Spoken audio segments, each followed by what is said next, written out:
Welcome to the Learning Pines YouTube. We hope this video helps. You start by preparing the environment so the menu can open reliably. Make sure the device is on, unlocked, and that battery and connectivity are stable.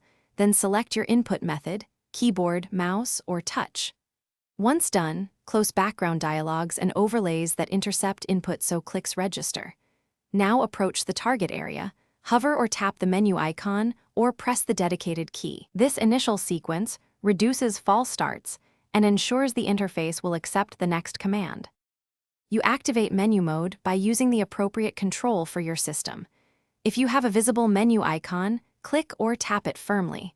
For keyboard users, press Alt or the app's menu shortcut like Ctrl+M or the dedicated menu key. On touch devices, long press the target area to summon a context menu.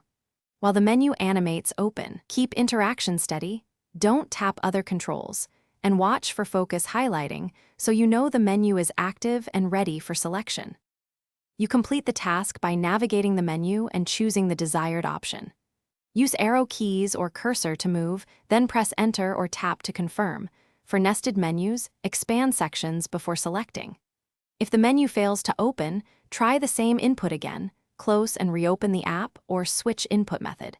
If problems persist, reset temporary state by clearing cache or restarting the device. This troubleshooting step typically resolves stuck UI states, so you can reopen menu mode successfully. Thanks for watching. Consider subscribing if we helped you.